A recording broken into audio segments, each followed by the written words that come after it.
Bienvenidos nuevamente a otro video más en la serie Aprendizaje Académico en forma libre, en forma espontánea, en la que queremos compartir con ustedes. Y bueno, hemos estado hablando en videos anteriores sobre algunos temas que tienen que ver un poquito con el aspecto en general de nuestra experiencia como familia. Y en esta ocasión quiero platicar con ustedes sobre algo muy particular, muy específico, que son como que las dudas más frecuentes que siempre tienen, y es los aspectos legales de no escolarizar en México. Vamos a platicar con una persona que yo le tengo mucho aprecio, aunque ella no me conoce a mí y aunque no nos conocemos físicamente, pero he aprendido mucho con ella y pues la verdad es que para mí ha sido un gran apoyo y también para otras familias. Y en esta ocasión estoy hablando de Marta Rebolledo. Bienvenida, Marta. Gracias por tu tiempo. Bueno, ella es No, hombre, una, gracias por invitarme. ella es una mami que también es una mamá homeschooler, no ha escolarizado a su hijo. No sé si alguna vez estuvo escolarizado o siempre ha estado estudiando en casa. Si nos puedes platicar un poquito de tu trayectoria, tu experiencia. Pues mira, mi hijo sí estuvo escolarizado el preescolar y lo que fue primero de primaria. Y a raíz de una serie de situaciones que tuvieron que ver mucho con estrés, enfermedad y bullying, terminamos por desescolarizarlo y lleva desescolarizado ahorita ya 5 años. Ahorita en agosto cumplimos ya 5 años de ser familia, pues más bien unschooler, porque somos muy dados a la crianza respetuosa y a que él tome sus propias decisiones y a dejarlo un poco más libre de lo que es un homeschooler, ¿no? Pero vamos, hacemos esto, te digo, desde hace 5 años con mucho cariño, con muchas ganas y ha funcionado muy bien. Entonces, yo empecé ahora sí que a compartir un poquito de lo que voy aprendiendo en las redes hace 2 años ya. Ya van a ser 2 años que comencé a compartirlo y bueno, ahorita ya también tengo hasta una fanpage que esa tiene poquitos meses, pero pues ahí vamos tratando de aportar lo que se pueda a las comunidades eh, homeschoolers del país y a todas las personas que desean iniciar en este estilo de vida, ¿no? Con mucho gusto. Sí, y de mucho valor. ¿Tú te has especializado o enfocado un poco más en hablar sobre los temas de la legalidad, de todo lo que es el marco legal, como le mencionas, sobre pues todo lo que nosotros nos podemos encontrar aquí en México, cosas que generalmente uno desconoce? Y bueno, a mí me gustaría que comenzáramos, que nos platicaras cuáles son esas leyes mexicanas respecto a la escolarización, porque a veces uno quiere ir a buscar información en internet, se encuentra un montón de cosas y quieres echarte toda la constitución para nomás encontrar lo que te interesa y es así como que un poquito complejo. Entonces, si pudiéramos concretarnos a esos puntos en los que se habla sobre los niños tienen que ir a la escuela y si no van, ¿qué pasa? Y un poquito sobre ese tema. Ok, mira, la ley principal es la Constitución. La Constitución rige todos los aspectos de nuestra vida, pero específicamente sobre educación habla el artículo tercero. El artículo tercero es el que rige todo el sistema educativo mexicano. Es lo que se llama el contenido mínimo del derecho a la educación. Así que para todos los que quieran saber de qué va la educación en general en México, les recomiendo que se lean a fondo el artículo tercero, que lo estudien, que lo mediten. Es un artículo muy largo, muy largo.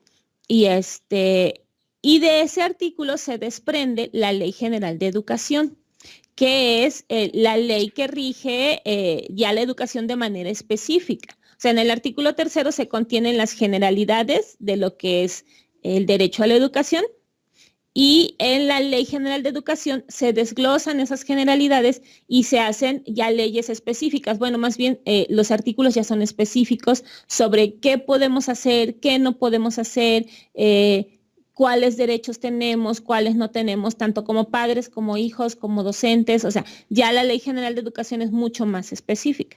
De ahí, si nos queremos ir todavía a algo todavía más específico, tenemos que entrar a los reglamentos, normas y acuerdos que se encuentran en la SEP, que son diferentes para cada cosa. Por ejemplo, están las normas de control escolar, las normas para acreditación y revalidación de estudios, las normas para, ¿cómo se llama esto?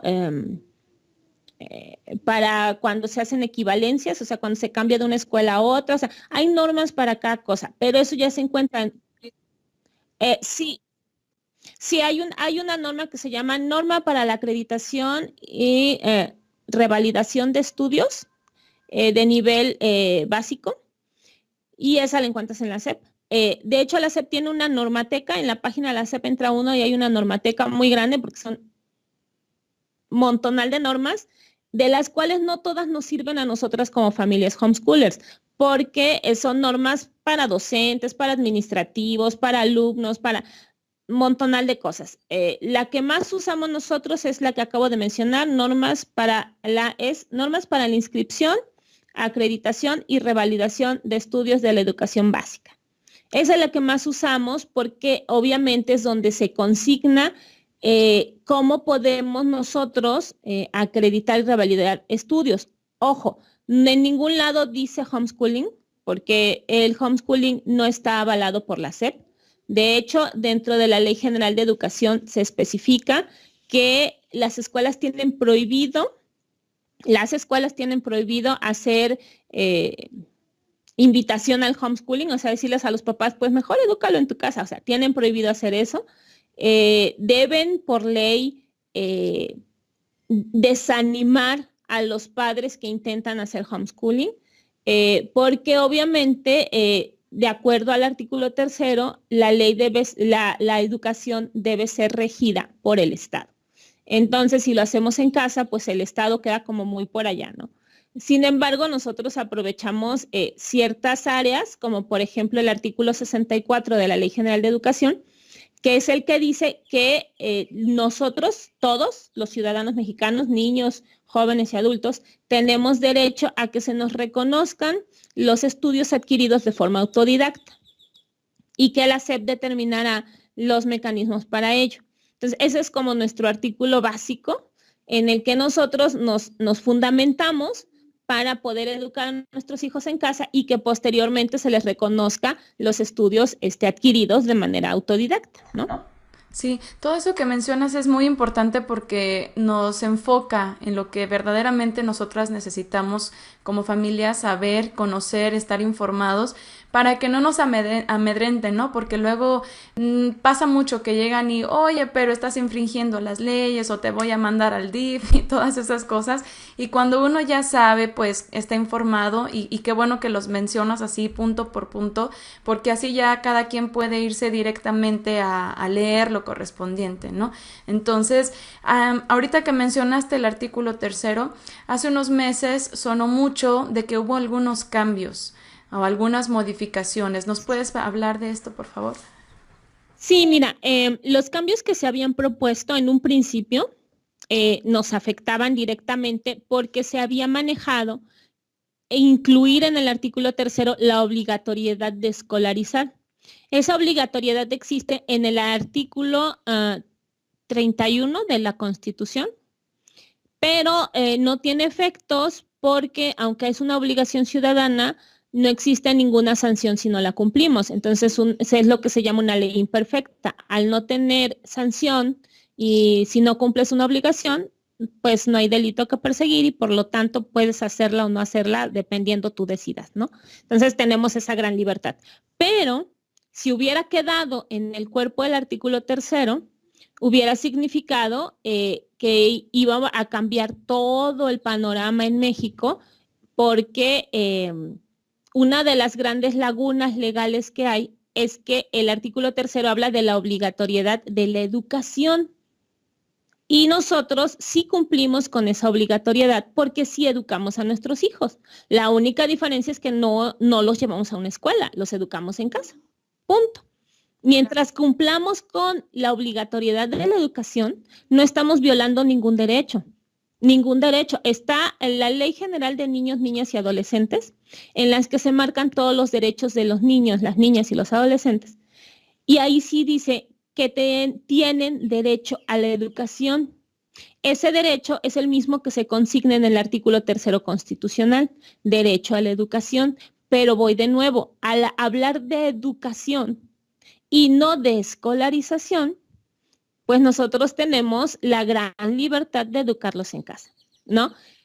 Cuando se presentó esa posibilidad, yo hice incluso un video porque sí tenía yo nervios de que se llegara a aprobar, porque nos iba a dificultar la vida. Afortunadamente no se aprobó el cambio. Los cambios fueron en otro sentido, fueron sobre todo en el sentido de los docentes. Ya ven que estaba esto de la evaluación docente y la reforma educativa y estaban en contra de ella y todo. Bueno, lo que se hizo fue eliminar la evaluación docente. Se eliminó también el servicio profesional docente y quedó todo consignado en el artículo 3º. Entonces son cambios que realmente a nosotros no nos afectan, ¿no? Al contrario, quedó ya establecido ahora en la Constitución la obligatoriedad de la educación como siempre, su laicidad, su gratuidad, la posibilidad de certificar conocimientos a través de INEA. De hecho, en el artículo 3º ahora quedó consignado que el INEA debe facilitar el acceso a sus servicios, lo cual nos beneficia porque muchas familias usamos INEA para certificar conocimientos. Entonces, al facilitar el acceso a sus servicios aún más, ya de por sí era fácil, ahora va a ser más fácil, nos benefició. Digamos que los cambios que hubo fueron en ese sentido, ¿no? Y en el sentido de que aumentaron la perspectiva de género en la educación y aumentaron la educación sexual para primaria, ¿no? Entonces, pero bueno, eso es para las escuelas, ¿no? Nosotros que educamos en casa, pues decidimos qué le damos a nuestros hijos, qué no les damos y cómo se los damos. Entonces, realmente los cambios que hicieron no nos afectaron en nada, más bien nos beneficiaron bastante y creo que debemos tener en cuenta eso para sentirnos tranquilos. La amenaza del DIF es algo que usan mucho, pero no nos pueden hacer nada. Perdón. Perdón, ando un poco mal de la garganta. Pero lo del DIF no, lo usan para asustarnos, pero créanme, no hay nada que temer, precisamente porque el DIF es una instancia que se encarga del bienestar familiar. Y cuando nos han llegado a denunciar al DIF, lo hacen por negligencia, omisión de cuidados o maltrato. Obviamente, cuando el DIF llega, se da cuenta que no hay nada de eso y que todo está bien en la familia y nos deja en paz. No nos pueden denunciar por no llevar a la escuela. Eso les debe quedar como bien clarito. Sí, sí, porque luego lo usan mucho. Y hablando de estos cambios que no se aprobaron, ¿tú crees que posteriormente puedan volver a plantear y incluso si llegasen a aprobarse, cómo nos podrían afectar? Pues que se puedan volver a plantear lo dudo, precisamente porque una de las mayores controversias que hubo es que utilizaron el artículo 3º como para especificar demasiadas cosas. O sea, dentro del derecho, un artículo constitucional no puede ser específico, debe ser general, porque da lugar a la creación de la normatividad específica o lo que se conoce como leyes secundarias, que es lo que la Ley General de Educación, la Ley General de Niños, Niñas y Adolescentes, o sea, todo lo que tiene que ver ya con la educación en sí, pero no puede quedar todo metido dentro del artículo 3º, porque entonces no tendría razón de ser la ley secundaria. Entonces, precisamente esa es la idea, que la controversia en la judicatura, la controversia legal que surgió es que al hacerlo tan específico, le estaban quitando como, se estaban dando atribuciones dentro de la Constitución que no deben ir ahí, que deben ir en otro lado. Dudo mucho que los vuelvan a poner. De hecho, yo creo que más bien, por lo que he visto en la tendencia actual, va hacia ¿cómo te diré? Hacia una libertad todavía un poquito más grande de la que ya gozamos, al menos en este sexenio, porque es un sexenio muy liberal en esas cuestiones y yo creo que nos van a dar mucha, ¿cómo les diré? Mucha amplitud de acción en diferentes aspectos. Ahora, ya para el siguiente, quién sabe qué pueda pasar. Si esos cambios se llegaran a aprobar, Lo único que nos queda es organizarnos como colectivo para luchar por nuestro derecho a educar en casa.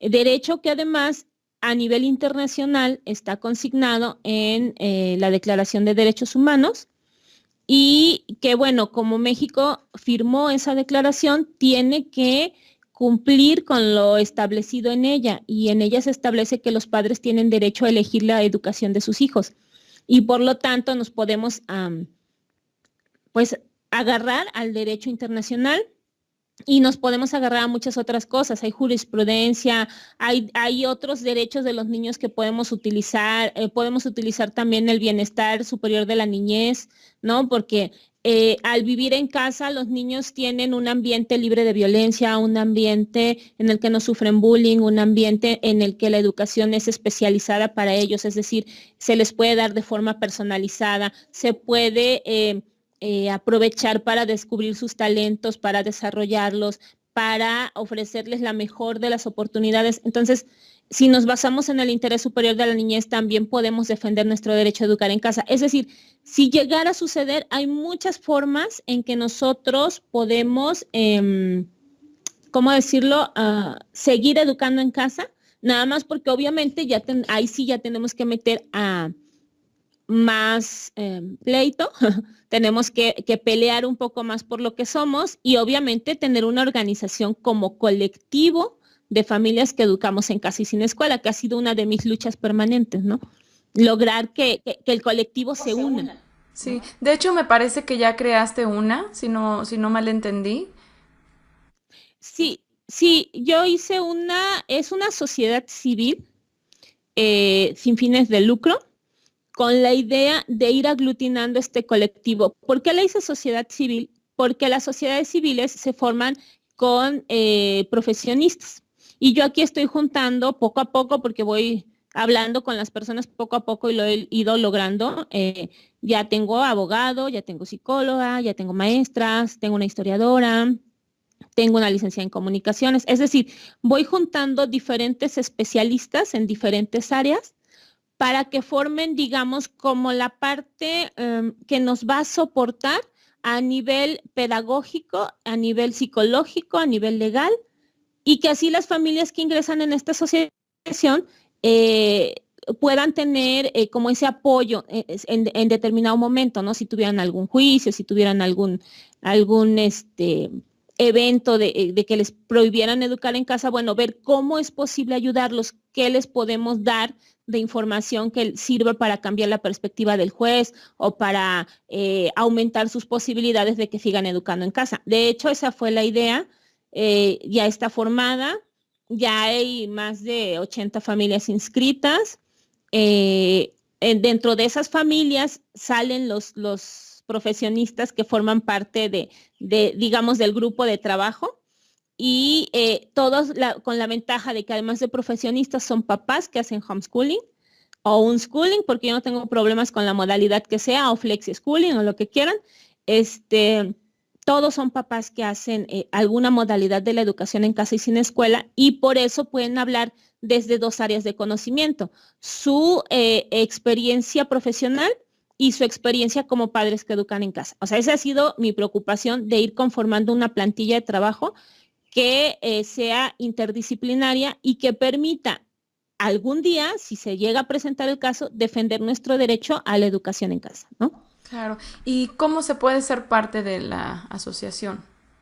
Este, Se inscribe uno, ahorita acabo de cerrar inscripciones, aunque hay varias familias que apenas se están enterando y estoy viendo si abro un periodo extraordinario de inscripciones, porque yo las hago por año. ¿Por qué las hago por año? Porque debo de hacer una asamblea, bueno, un acta de asamblea en la que queden todas las familias, los nombres de todas las familias que se inscribieron en ese año como parte de esta asociación, de esta sociedad, para que quede todo legal. Si dejo que se inscriban a lo largo de todo el año, tengo que estar haciendo actas de asamblea cada rato y eso cuesta dinero, y normalmente es un dinero que sale de la misma inscripción que pagan. Las familias pagan 120 pesos por inscripción por todo el año, por toda la familia. O sea, aquí no hay que por niño, no, por toda la familia, 120 pesos por todo el año. Porque la idea no es hacer lucro, sino con ese dinero pagar el acta constitutiva, bueno, el acta de asamblea en la que se inscriben los nuevos miembros, ¿no? Y listo. Entonces, cada año las familias tienen que pagar esta pequeña cuota para poder obtener esta acta de asamblea. Y pues todo lo demás que está ahí, la mayoría son beneficios gratuitos y algunos cursos que ahorita estamos desarrollando que sí van a tener un costo, pero con la idea de juntar fondos, porque hay varios planes, varios proyectos, pero no los puedo solventar yo solita, entonces pues estamos viendo cómo obtener fondos para poder dar todas las cosas que yo tengo en mente, darle a las familias homeschoolers, ¿no? Esa es más o menos la idea, pero se pueden inscribir, esta es abpsustenta.org, lo buscan en Google y sale luego, y ahí está el formulario de inscripción a la página. Perfecto, sí, muchísimas gracias porque esto también es muy, muy importante y bueno, sobre todo obviamente para las familias que estamos aquí en México. Sé que en Estados Unidos hay algo parecido y sí, pues las familias de Estados Unidos tienen esa otra opción, ¿no?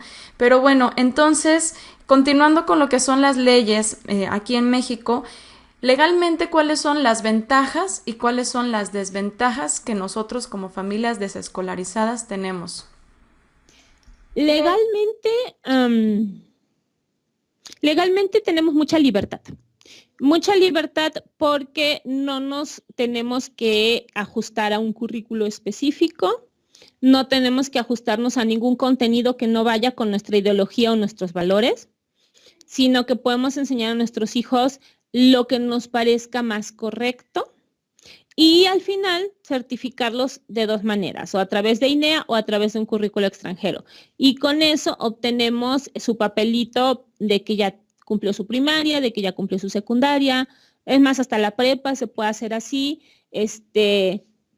La universidad, hay muchos jóvenes homeschoolers que han entrado a la universidad y muchos otros que han decidido no estudiarla y ser emprendedores. Es válido cualquiera de las dos opciones que decidan y vamos, la idea es esa. Legalmente nos da mucha libertad en el sentido de los contenidos que vamos a enseñar a nuestros hijos, porque ya no nos ajustamos al plan de estudio CEP, que es muy cuadradito y pues a veces un poquito carente de ciertas cosas que son necesarias, ¿no? Como las habilidades sociales, como los valores, aunque en las escuelas se dice que los practican, en realidad le dedican media hora a la semana a eso y en media hora no formas una personalidad. Eso se tiene que hacer desde casa. Y obviamente al educar en casa tenemos esa ventaja y legalmente es la ventaja que tendríamos, la libertad de enseñar lo que nos parezca correcto.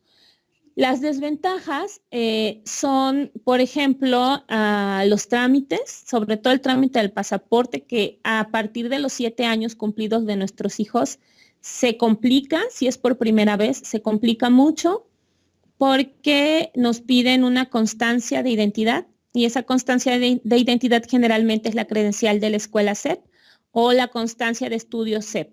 Y si con foto y todo, y la clave de la escuela, etcétera. Y si no tenemos, o sea, no están en una escuela, se vuelve muy difícil lograr un documento que nos permita verificar la identidad de nuestros hijos. Sin embargo, se puede evitar si sacamos el pasaporte antes de los 7 años, porque entonces se puede hacer con una constancia de pediatra, o si lo sacamos después de los 10 años, cuando se puede hacer con la constancia de INEA, ¿no? Son las dos opciones. Esa es una gran desventaja. La otra desventaja que muchas familias comentan en la cuestión legal es que nuestros hijos no tienen acceso a becas de ningún tipo, muchas veces no tienen acceso a algunos concursos o algunas instituciones que piden la constancia de estudios. Por ejemplo, para el equipo de natación, bueno, al menos aquí en el estado de Veracruz, para el equipo de natación estatal, aparte de que estén en una escuela de natación, piden a veces la constancia de estudios. Y si no tenemos forma, todavía no están en INEA y no están en ningún currículo, no tenemos cómo comprobarlos.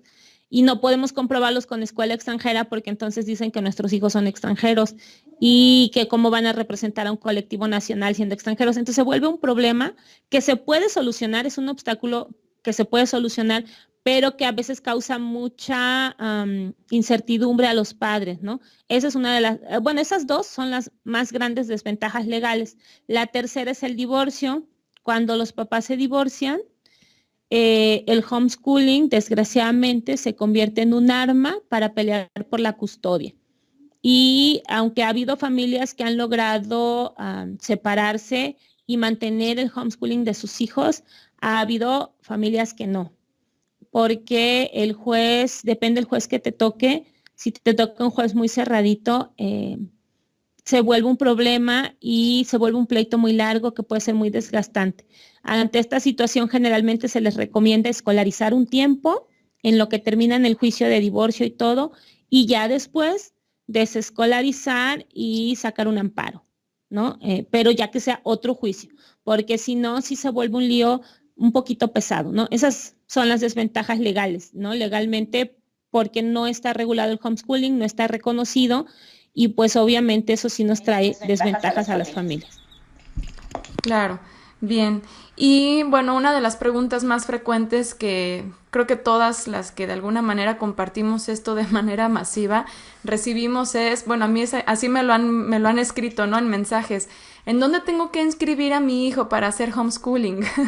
¿O a dónde tengo que notificar? ¿O tengo que avisarle al INEA o a la SEP? ¿O a quién le aviso que ya mi hijo no va a ir a la escuela? Y bueno, esa pregunta que quisiera tocarla contigo por la experiencia que tienes tú en este tipo de temas y darle un poquito de validez y soporte a la respuesta que venga de alguien con más conocimiento y experiencia en el tema.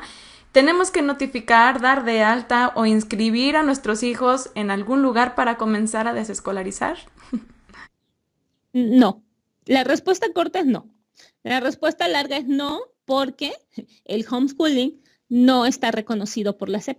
Entonces, si nosotros llegamos a la SEP y decimos, hola, vengo a ver dónde apunto a mi hijo para educarlo en casa, lo primero que nos van a hacer es regañarnos, ¿no? Y nos regañan feo además. Nos van a regañar, nos van a decir que nos van a mandar al DIF, nos van a desanimar para educar en casa, nos van a decir que no tenemos la preparación ni el conocimiento ni nada de lo necesario y que nuestros hijos no van a tener oportunidad y que se van a convertir en parias de la sociedad y no sé qué. Entonces, para evitarnos esos malos ratos, no vayan a la SEP porque no se puede inscribir en ningún lado, o sea, no se inscribe en ninguna parte, no se da de alta en ninguna parte, no se avisa absolutamente a nadie. Hay gente que ha llegado y me dice, Marta, tengo que hacer una carta a la escuela. No, a la escuela vas, le das de baja, le dices, ¿sabes qué? Voy a dar de baja a mi hijo porque lo voy a cambiar de escuela. Gracias. En la escuela te van a decir, ¿a dónde? Todavía no decido, pero por cuestiones personales necesitamos cambiarlo de escuela. Punto. Papeles, ¿no? Te tienen que dar los papeles, lo das de baja y ya te vas. Y yo siempre digo, y no es una mentira, porque en realidad lo vamos a cambiar de escuela. Va a dejar una escuela oficial y estandarizada y se va a venir a una escuela activa y única que su familia y donde va a ser enseñado de una manera distinta, ¿no? O sea, no es mentira. Simplemente es cómo enfocamos la verdad. Entonces, no les digan, no les hagan cartas, no les comenten que van a hacer homeschool, porque porque realmente los van a desanimar, les van a dar un sermón, les van a mandar al DIF, porque sí ha habido casos en que la escuela misma les manda al DIF, precisamente porque no está regulado, no está reconocido, no tiene validez oficial el homeschooling. Es muy diferente certificar los conocimientos adquiridos de nuestros hijos a través de mecanismos que existen para otros grupos de población, es decir, nosotros aprovechamos mecanismos que no son para nosotros, a decir que es válido. El homeschooling no tiene validez oficial ni aquí ni en ningún lado del país, ¿sale? Lo que se hace es aprovechar los vacíos legales y ciertos mecanismos para poder certificar sus estudios.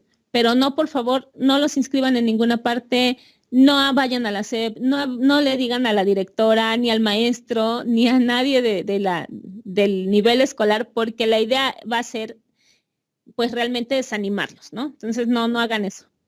Sí, es muy contraproducente, de verdad que Sí, a sí. lo mejor la duda puede ser un poquito más porque quizás en lo que han investigado se han topado con que puedes inscribir a los niños en plataformas online para que puedan aprender desde internet. Quizás por eso como que, no sé, yo he pensado que se les cruza un poquito la información y creen que hay que inscribirlos para poder hacer escuela en casa en alguna parte.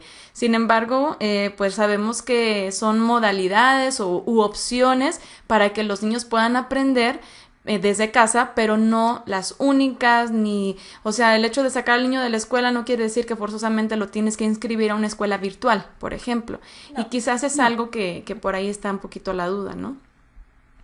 Sí, es que mira, cuando uno busca en Google, yo siempre les digo a las familias, buscan información, lean toda y luego cuando tengan dudas vengan y pregunten. ¿Por qué? Porque la información que hay en la red es súper confusa. Punto número uno, porque encuentras información de familias muy bien intencionadas, pero que o son nuevas en esto o realmente no lo hacen y juntan información de aquí y de allá y dan una versión errónea de lo que es educar en casa en México. Punto número dos, porque muchas veces hay información muy vieja. Hace años era muy distinto, era muy, muy distinto hacer educación en casa.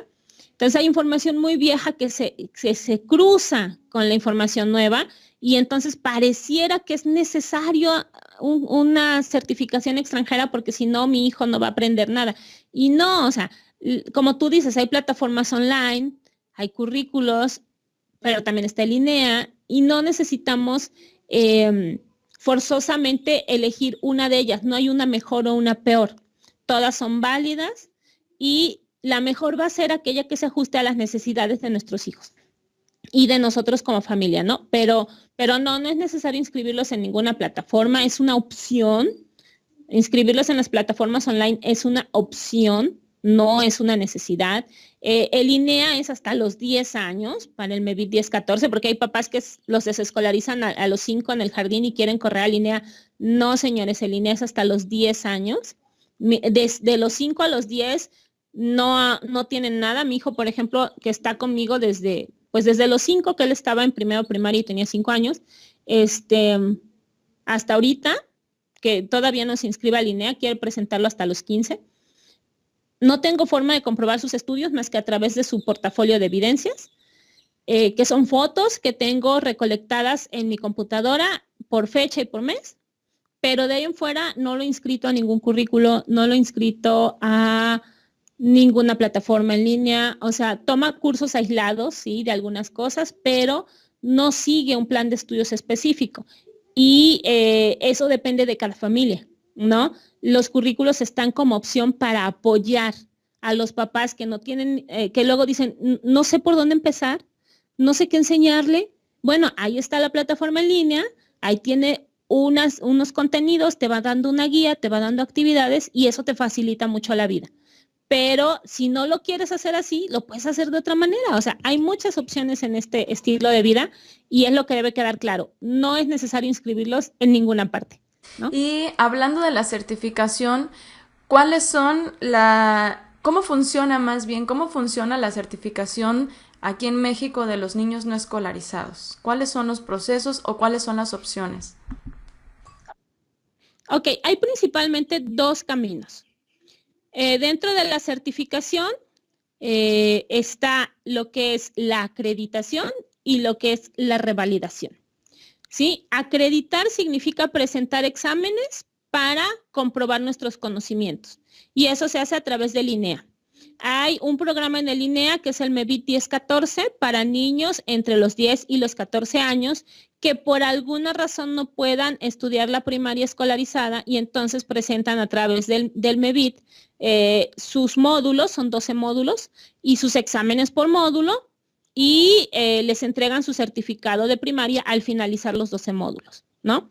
Es una opción muy light, muy buena, muy sencilla, gratis, ¿no? Y que además te da un certificado nacional, exactamente igual al de CEP, nada más porque dice INEA, pero es válido en cualquier escuela. Si después los quieres reescolarizar en secundaria, el certificado INEA de primaria te sirve perfectamente.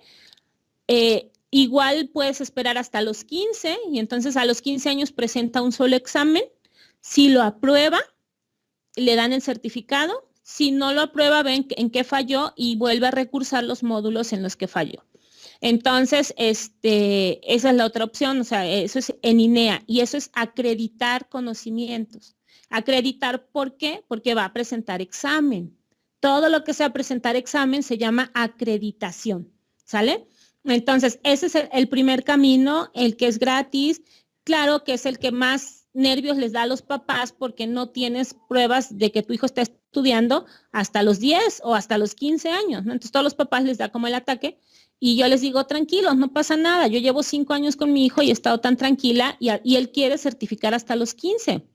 Pues a los 15 que lo haga, yo no tengo problema, ¿no? A los 15 presentará su examen INEA y obtendrá su certificado de primaria y será feliz. Y ya luego el de secundaria y será feliz. La otra opción se llama revalidación y es muy diferente. La revalidación se hace en la Oficina de Control Escolar SEP, ¿sí? De tu estado. Por ejemplo, aquí en Veracruz es de la Secretaría de Educación de Veracruz. Si estás no sé, en Querétaro es de la Secretaría de Educación de Querétaro. Depende del estado en el que estés, vas a la Oficina de Control Escolar de tu estado y ahí revalidas. Pero para revalidar es porque tienes certificaciones extranjeras. Es decir, inscribiste a tu hijo en una de estas plataformas en línea o en uno de los currículos que hay aquí en México, que son muchos, y esos currículos te van dando boletas año con año. Boletas de alguna certificadora o umbrella de Estados Unidos, ¿sí? Te las van dando, vienen generalmente en inglés, con todos los conocimientos y las calificaciones adquiridas. Y al término de la primaria, o sea, a los 6 años, cuando ya cumplió los 6 años de primaria, aquí en México, van con esas boletas y piden revalidar estudios en el extranjero. Mucho ojo, sin decir que fue homeschool, no lo digan, porque si no comienza un problema que para qué les platico, no lo digan. Nada más van y piden revalidación de estudios en el extranjero para nivel primaria. Les dan una solicitud, la llenan, entregan las boletas, entregan la solicitud, pagan 45 pesos y al cabo de 15 días les dan una hojita. No les van a dar un certificado, les dan una hojita y esa hojita dice, es una hojita de revalidación completa y entonces ahí dice que los estudios que el niño cursó en el extranjero son válidos aquí en México. Y con esa hojita igual pueden meterlo a cualquier secundaria si quieren reescolarizar o a cualquier prepa si tienen la de secundaria, ¿sale? Entonces, eso es bien importante que también lo tengan como muy claro para que no se confundan, porque hay papás que quieren, que llegan y me dicen, con el certificado que me dio, no sé, West River, ¿voy a INEA? No, o sea, una cosa es INEA y otra cosa son los currículos extranjeros. Son dos cosas bien diferentes y son dos procedimientos bien diferentes. ¿Sí? Uno lo hacen totalmente en INEA para acreditar y el otro se hace en la Oficina de Control Escolar en la SEP para revalidar. Y esto lo he dicho mucho, pero creo que nunca queda claro. Espero que haya quedado claro hoy. Solamente si el niño estuvo inscrito en esa, o más bien si se dio de alta en la plataforma online, si no, pues no, o sea, no se puede ir a la SEP, vaya, no se puede ir a la SEP si no se inscribió en otra. Sí, exacto, no hay manera, o sea, si no seguiste un currículo extranjero y llegas a la SEP y te dices, voy a revalidar estudios que hice en casa, te van a decir que no. En algunos estados te van a decir que puede presentar el niño un examen, pero es un examen largo, es un examen pesado, y no todos los niños que hacen homeschool están acostumbrados a los exámenes y puede ser contraproducente, ¿no? Entonces, si no estudiaron un currículo extranjero, no vayan a la SEP, de verdad no, no lo hagan. Con lo que comentabas respecto a la certificación, también nosotros con nuestro hijo de 10 años hemos decidido que pues no es así como que indispensable ahorita, pues por cuestiones quizás personales que consideramos que no necesita ahorita el certificado, ¿no? Pero ¿cuál podría ser bueno, vamos a hablar así, es necesario certificar porque a veces me dicen, o es como su miedo, es que, ¿cómo voy a certificar? Es que, ¿cómo voy a aprobar que el niño? Y bueno, tú les dices las opciones que hay, pero por otro lado les dices, bueno, es que hay, generalmente no es necesario tener, o sea, no es imprescindible que tengas el certificado. Entonces, quisiera que les comentáramos a las familias que nos ven si es necesario o no la certificación y en qué circunstancias. Mira, necesario como tal, tú solo que vayas a meter a tu hijo a trabajar, no es necesaria. No es necesaria la certificación de primaria y secundaria, no es necesario obtenerla ya ahorita porque si no lo obtengo ya ahorita, ¿qué va a pasar? No. ¿Para qué nos sirve, por ejemplo, la certificación de primaria o de secundaria? Para un caso de divorcio y demostrar que el niño sí está obteniendo educación, puede convertirse en algo necesario, ¿no? Pero bueno, ahí ya depende de cada familia, porque no todas las familias se van a separar, ¿no? Digo, hay matrimonios que desgraciadamente pues han tenido que separarse por la razón que sea, y que entonces sí se vuelve necesaria una certificación para comprobar que no se ha violentado el derecho del niño a la educación. Solamente para esos casos, ¿no? Por ejemplo, para el trámite del pasaporte, el certificado de primaria ya no sirve. Ya no sirve ni aunque lo tengas directo de SEP. ¿Por qué? Porque ya no trae foto. Y lo que quiere la Secretaría de Relaciones Exteriores es la foto del niño, la foto actual, en una hojita oficial firmada y sellada que demuestre que el niño es quien se dice que es el niño. Porque para esto no crean que es porque a la Secretaría de Relaciones Exteriores le gusta hacernos la vida pesada. Esto es para evitar casos de sustracción de menores, ¿sí? O sea, es para prevenir que saquen a menores del país con identidades falsas. Entonces ponen muchísimos candados y uno de esos candados es que debemos de demostrar la identidad de nuestro hijo y por eso solo nos aceptan de escuela SEP, ¿no? Pero ya el certificado como tal ya no sirve porque ya no tiene foto. Entonces, ya no es válido.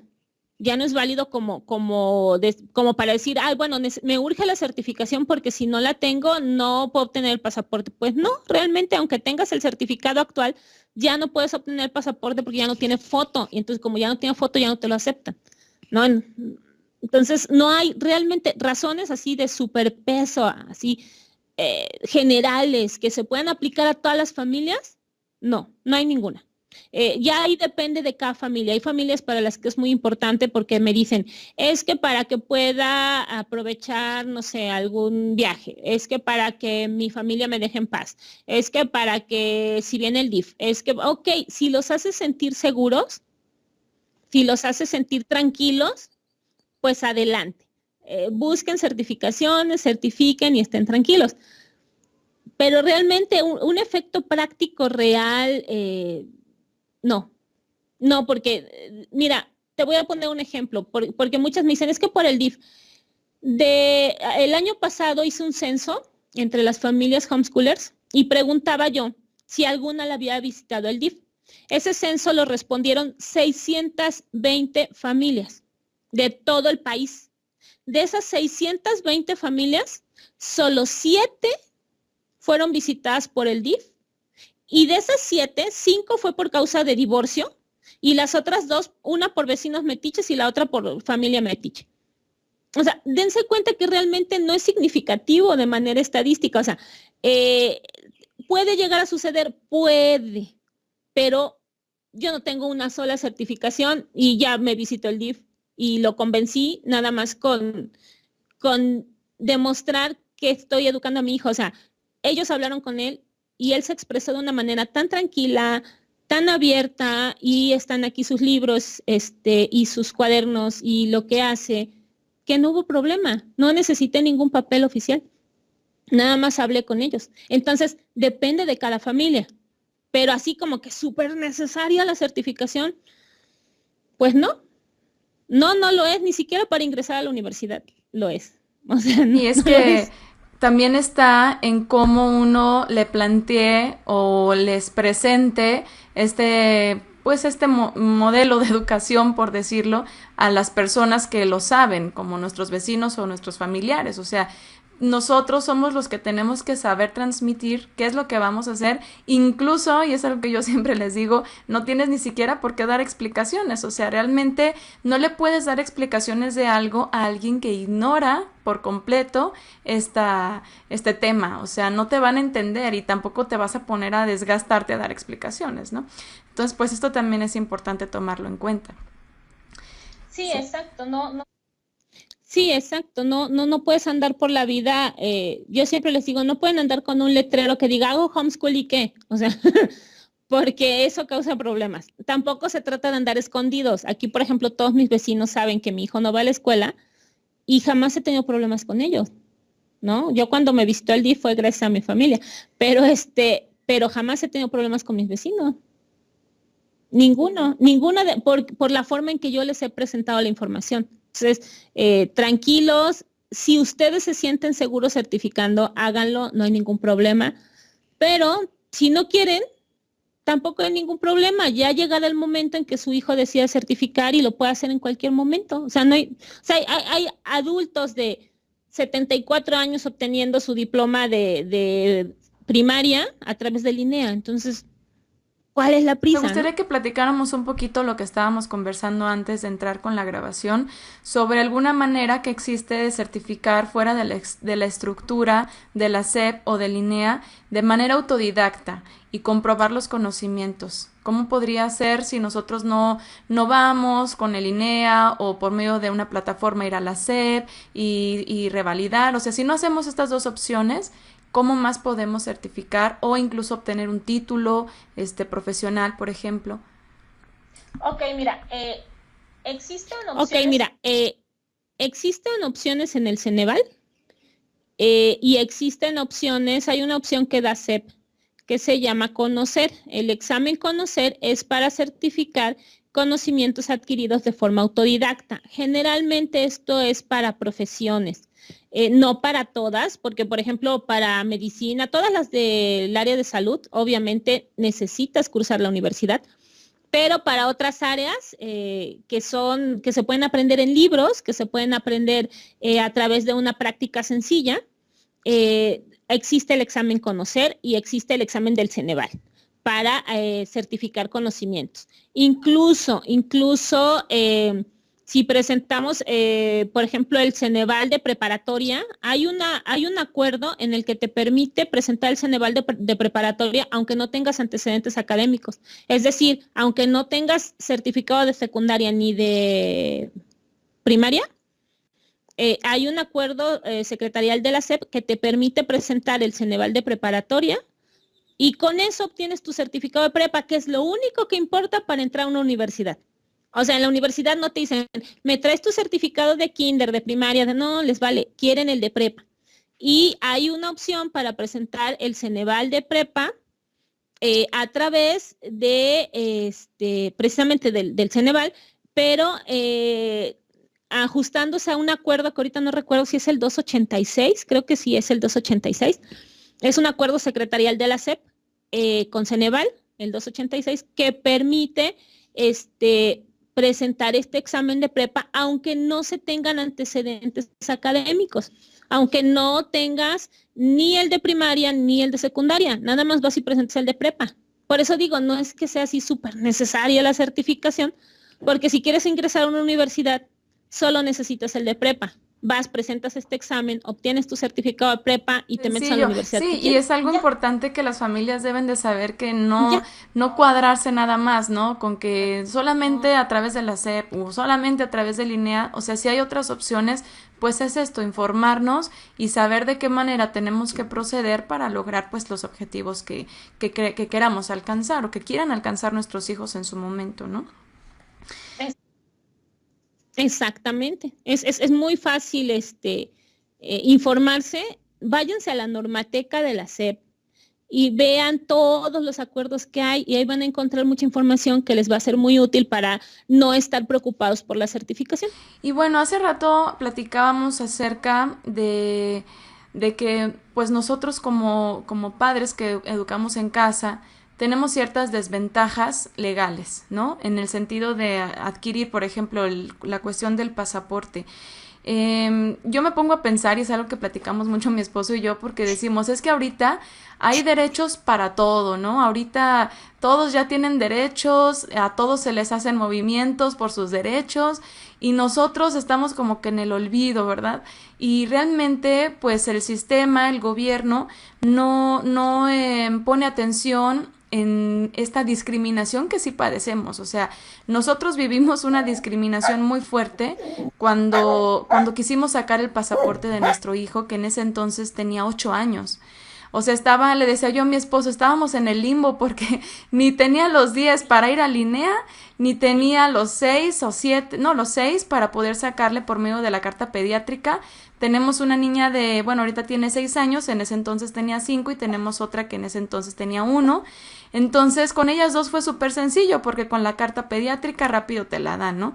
Pero con el niño pues nos vimos en esta dificultad que un momentito más quisiera que lo ampliáramos cuando toquemos el tema del pasaporte, pero como preámbulo para hablar de, ¿hay alguna manera que en algún momento, y nos conviene que en algún momento la desescolarización oficial pudiese ser regulada por el gobierno para que nosotros también tengamos los mismos beneficios de un niño escolarizado como este tipo de casos? Pues mira, maneras sí hay, pero que nos convengan no creo. ¿Por qué no? Porque el trámite del pasaporte se puede solventar con un amparo, porque el pasaporte es un derecho. El pasaporte es un derecho de todo ciudadano mexicano y nuestros hijos, aunque menores de edad, son ciudadanos mexicanos. Entonces, no te lo respetan, pero se puede pelear por ese respeto. Se puede pelear, claro que no todas las familias lo quieren pelear, porque además es complicado, porque además implica gastos, porque además, obviamente, es una discriminación total hacia nosotros, porque somos un colectivo no reconocido. A eso voy con la onda de crearnos como colectivo. Entonces, no, sin embargo, el hecho de que nos regulen, el hecho de que la SEP nos regule, nos podría tener más repercusiones negativas que positivas. O sea, a lo mejor ya podemos tramitar el pasaporte, pero ya no vamos a tener libertad curricular. Vamos a tener muchos pleitos en la cuestión de los exámenes. O sea, entonces sí ya tendríamos que presentar exámenes, tendríamos que entregar en fecha ciertas cosas, se perderían muchas de las libertades que tenemos actualmente. No se podría, no se podría. Sí, no se podría porque si el homeschooling es mal visto, el unschooling, hasta en donde el homeschooling es aceptado, el unschooling es visto así como de, ay Dios, no, qué feo, porque le dejamos que los niños tengan voz y voto, ¿no? Entonces, sería muy difícil, muy difícil y sería muy contraproducente. Creo que aquí lo correcto es pelear por los derechos como colectivo. Yo, de hecho, una de las razones por las que inicio la asociación, bueno, la sociedad civil, es precisamente para buscar una manera legal de tener estos derechos sin necesidad de que nos regulen. O sea, esa es la idea. O sea, ¿cómo puedo ir a la Secretaría de Relaciones Exteriores y preguntarle, permíteme tantito, Tufa, deja eso. Perdón, es que tengo mis perros dando lata. Mi hijo no da lata, pero mis perros sí. Entonces, ¿cómo podemos ir a la Secretaría de Relaciones Exteriores y solicitar que nos reconozcan sin necesidad de que nos regulen? O sea, que la Secretaría de Relaciones Exteriores nos dé otra opción de documento de identidad. Eso sería mucho más adecuado. O sea, que es una de las cosas por las que estoy luchando, pero es algo que lento. Y obviamente no es como que se logre de la noche a la mañana, hay que estar viendo, hay que proponer, hay que hacer reuniones, entonces es una de las cosas por las que yo estoy luchando, que nos den la oportunidad de presentar otro documento de identidad. Por ejemplo, acá en Veracruz, en las zonas rurales, se puede presentar una constancia de identidad emitida por el municipio.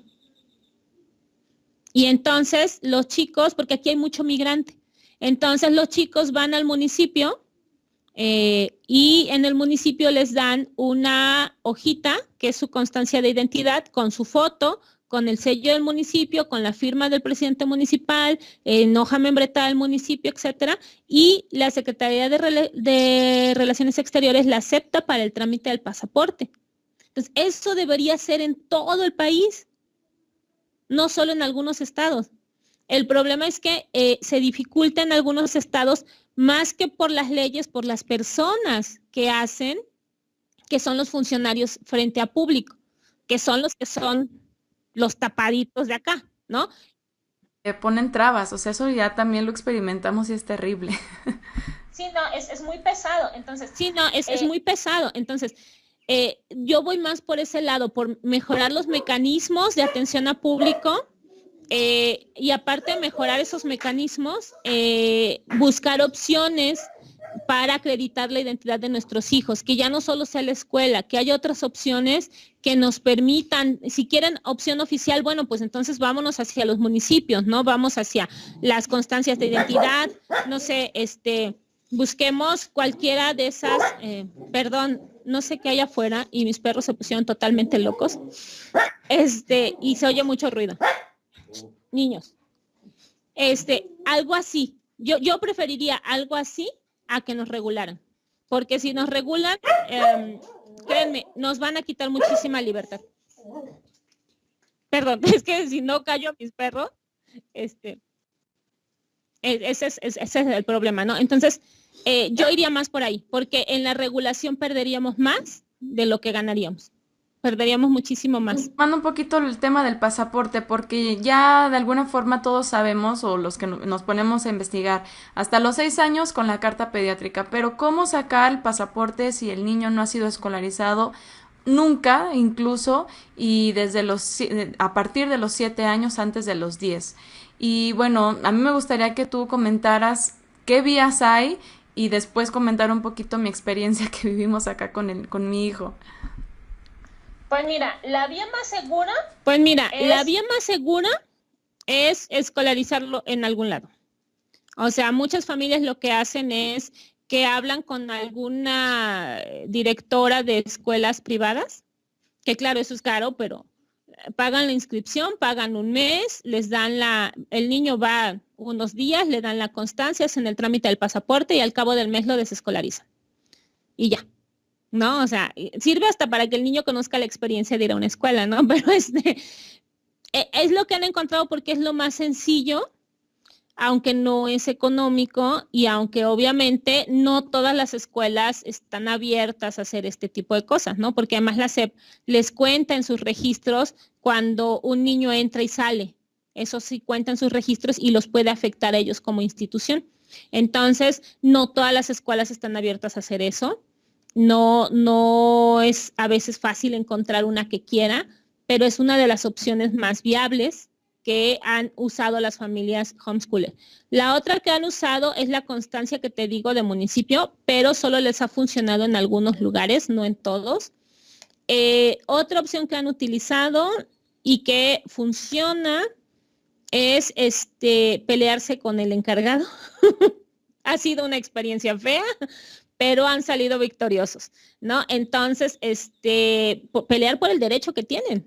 O sea, pelearse por el derecho que tienen sus hijos a recibir un pasaporte y reunir toda cantidad de documentos, evidencias, papeles, testigos, etcétera, hasta que les reconocen y les dan el pasaporte a sus hijos. Claro, eso es desgastante y bueno, hay familias a las que no les gusta, ¿no? Yo en lo personal soy de las que me encantan las peleas en ese sentido y yo sí lo pelearía a diestra y siniestra, pero cada familia es diferente, ¿no? Y yo tengo que respetar lo que cada familia siente. Entonces, esas son las tres opciones que más han funcionado, pero voy de nuevo, no en todos los casos, porque cada dependencia, cada funcionario, cada estado, cada ciudad tiene diferentes pues diferentes resultados, ¿no? Porque depende mucho el funcionario que te toca. Hay funcionarios que no hay manera de hacerlos entrar en razón. Y no hay la manera. cédula de identidad que estaban emitiendo hace años, creo que ya ahorita ya no está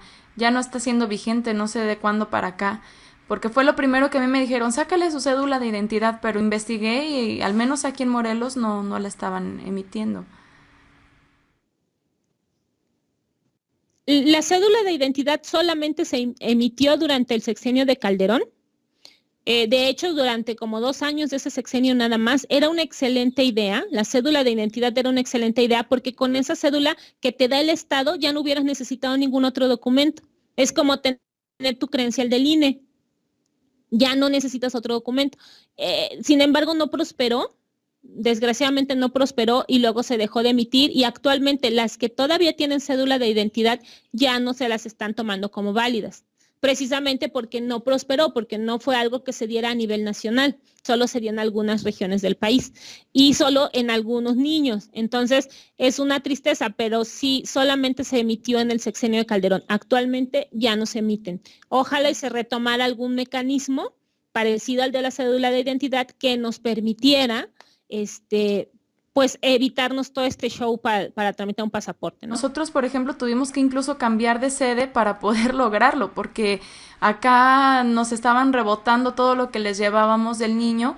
Y sí, efectivamente, tuvimos que pedir el apoyo de un conocido en un colegio para que nos permitiera obtener la credencial con su foto y su sello, pero no tenía el sello de la SEP, tenía el sello de la escuela, entonces no nos lo aceptaron. Tuvimos que hacer otra cita que tardaba más de un mes la cita y nosotros teníamos un viaje ya planeado para mucho antes, así que pues tuvimos que irnos a la Ciudad de México y ahí fue en donde ahora sí que de buenas nos tocaron personas súper amables, súper accesibles, no tuvimos ningún problema y pasó todo rápido, pero realmente yo viví mucho esto, ¿no? O sea, una discriminación en la que pues tú dices, es que para dónde me muevo, cómo le hago, porque ya no nada más es, incluso en la Secretaría de Relaciones Exteriores por teléfono, cuando tú llamas y pides todos los requisitos y ahí te dicen una cosa, pero al rato vas y presentas lo que por teléfono decía en la grabación y resultó que no, que porque ya cambiaron y no la actualizaron. Entonces es así como que tener mucho cuidado con esta parte y ser bien precavidos y no pues no hacer las cosas al final a la carrera, porque si no entonces puede ser que incluso ni lo logres conseguir en el tiempo en el que tú quizás lo necesitas. Así que como que tener mucho cuidado con esta parte y de preferencia como decías al principio, pues sacarlo antes de los 6 años, cuando existe esta posibilidad. En nuestro caso, realmente no lo teníamos en mente. Es más, jamás pensábamos que íbamos a necesitar el pasaporte de los niños, por lo que nunca estuvo dentro de nuestros planes o necesidades hacerlo. Y a la mera hora, cuando se requirió, pues el niño tenía 8 años, ¿no? Y lo bueno que la otra chiquita tenía 6 y pues ahí alcanzó y no fue doble problema, pero sí realmente es muy lamentable la situación que en ese sentido vivimos aquí en el país y que esperamos que pues asociaciones como la que tú estás creando pueda ser un medio para el que pues a lo mejor no les toque ahorita a nuestros hijos, a lo mejor les toca a los hijos de nuestros hijos, pero que realmente pueda ser un beneficio pues para lograr un poquito más de amplitud de derecho en este tipo de áreas, ¿no? Exacto. Exacto. Y mira, sobre todo es crear, ¿cómo te diré? Crear la opción esta de que sea una burocracia menos latosa, ¿sí? Porque esto que te pasó a ti le ha pasado a personas conocidas que tienen a sus hijos en la escuela. O sea, por detalles que no te puedes imaginar. Hace poco una amiga que ya tiene años de viajar, que tiene años de tener su pasaporte, fue a renovar su pasaporte. Y por alguna razón, en su anterior pasaporte le pusieron una I de más en uno de sus apellidos y ya no se lo valieron. Y entonces ella tuvo que regresar y le pedía, y hubo problemas porque al tener esa I de más, su CURP estaba mal y entonces ella decía que no, porque su nombre correcto era el que tenía su CURP, llevó su acta de nacimiento, le pidieron hasta el certificado de primaria, creo, con foto, su certificado de primaria de hace muchos años, porque ella es una amiga ya grande, ya la foto no se veía bien. Y entonces le pidieron que lo volviera a sacar, pero los de ahora ya no tienen foto. Bueno, no te imaginas, dio aproximadamente 8 vueltas antes de que le renovaran su pasaporte. O sea, esto no es exclusivo de nosotros los homeschoolers. Esto es algo que se da incluso en personas escolarizadas debido a la nulidad mental de algunos funcionarios. No sé cómo decirle para que no se oiga feo, pero debido a esa cerrazón de algunos funcionarios de no tener tantito criterio para reconocer situaciones que son fáciles de solucionar si aplicamos un criterio normativo coherente, en lugar de cerrarnos a no, tiene que ser esto porque si no, no, y yo lo digo porque yo mando y yo tengo el poder. ¿Qué es lo que hay que cambiar? Es la cultura que hay que cambiar.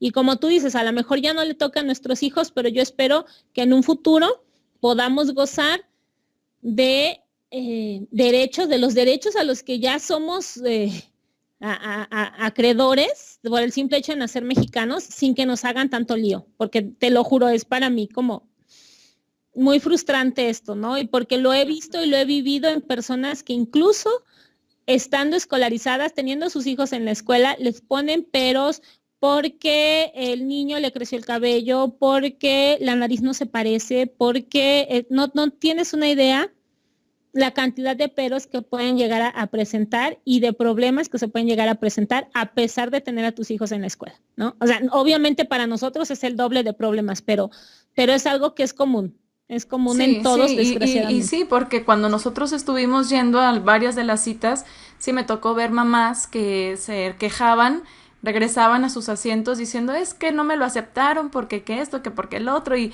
cosas que tenía que ver con la escuela y eso que eran, como bien dices, niños escolarizados, ¿no?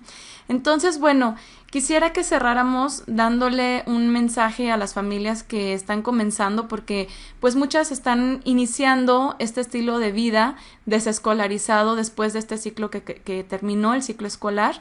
Y quisiera que les diéramos un mensaje sobre el periodo o el proceso de desescolarización, que pierdan a lo mejor ciertos miedos, de que no crean que, por ejemplo, yo les digo mucho, es que mira, ahorita relájate, disfruta de tu hijo, de tus hijos, disfrútense, conózcanse, porque realmente pues no sabes ni siquiera cómo tu hijo aprende, porque nunca lo has visto en la escuela, cómo se desenvolvía, ¿no? Entonces, como que pasar un tiempo más íntimo, más en familia, y ya después empezar a pensar en cómo van a aprender, qué recursos van a usar, platicar, lo que sea algo como más relax, porque realmente ahorita muchas mamás que siguen las aportaciones que damos sobre este tema, pues están preocupadas por hacer su planeación y están iniciando y están sacando a sus hijos, algunas de la primaria, otras de la secundaria, y creen que de alguna manera tienen como que traerse la estructura de la escuela a la casa, si no esto no va a funcionar, creen que de eso se trata.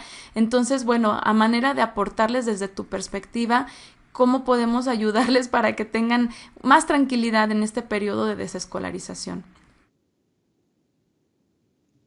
Pues mira, yo les recomendaría mucho que empezaran por ellos. O sea, el proceso de desescolarizar a un hijo empieza por los padres, no empieza por sacar al hijo de la escuela. Creo que el gran error que muchas familias cometen y que todos cometemos, yo lo cometí al principio también, es pensar que sacar al hijo de la escuela soluciona todo y que con eso ya estamos del otro lado, o sacarlo por las razones equivocadas, porque mi amiga fulana lo hizo y parece que le va muy bien, ¿no? O porque he oído que todas las mamás que son súper buena onda ahorita sacan a sus hijos de la escuela, o porque a mi hijo lo vieron feo, o porque la maestra no, no lo quiere. A mí incluso una familia llegó y me dijo que lo sacaron porque la escuela les pidió una lista de útiles muy cara, ¿no? Y que lo iban a sacar este año y el año que viene lo vuelven a meter, pero ya una escuela con la lista de útiles más barata. Entonces, creo que debemos empezar por ser familias conscientes de lo que significa educar en casa y sin escuela, que no es una moda, que no es un capricho, que no es para ahorrar dinero, que no es porque me da miedo el mundo. Hay una serie de pensamientos que hizo Flor en su página de Familia Bibliófila, que me parecen muy acertados, que se llama Por estas razones no, y que yo les recomiendo a todas esas familias que inician que busquen esa página y las lean, por estas razones no. Porque Flor logró capturar realmente las razones equivocadas que nos llevan a hacer mal el homeschooling. Y no porque haya una forma de hacerlo bien. Hay muchas formas de hacerlo bien, pero normalmente cuando fracasa la educación en casa es porque se hizo mal, porque se hizo por las razones incorrectas. Entonces, yo les recomiendo que lean esa serie de Por estas razones no, que se sienten un día como familia, papá, mamá, hijos, y platiquen por qué deciden desescolarizar, cuáles son las razones de los adultos, cuáles son las razones de los niños, cuál es su meta como familia, qué quieren lograr al desescolarizar. O sea, porque no desescolarizamos nada más porque sí, o para correr, o para, ya voy a planear, desescolarizamos para lograr una meta de vida, y las metas de vida no se planean en 3 segundos. Las metas de vida llevan tiempo de reflexión, de autoconocimiento, de conocimiento del otro. Sí, como bien dices, lo primero sería reconectarnos como familia antes de comenzar a planear, antes de comenzar a ver la certificadora y dónde lo inscribo y qué currículo sigo y el INEA y nada de eso. Nada de eso, olvídense de eso durante 6 u 8 meses. Nosotros nos pasamos 8 meses en un proceso total de desescolarización en el que no hacíamos nada de escuela, pero sobre todo esos 8 meses fueron 8 meses de trabajo para mi esposo y para mí.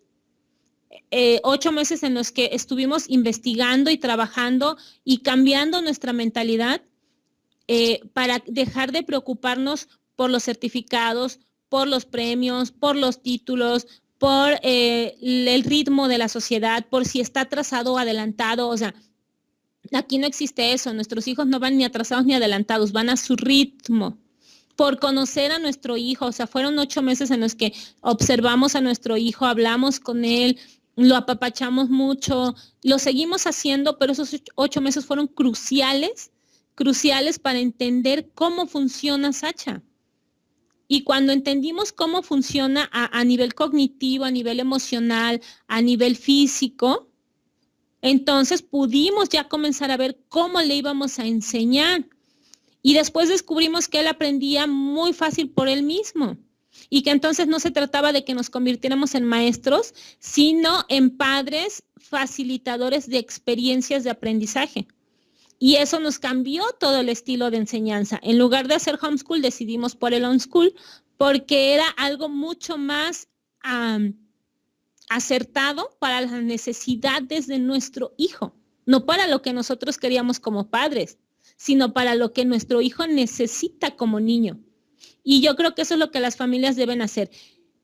Dejen de compararse, dejen de correr al ritmo que la sociedad les marca, dense tiempo para autoconocerse, dense tiempo para investigar, dense tiempo para conocer a sus hijos y busquen la verdadera razón por la que quieren educar en casa.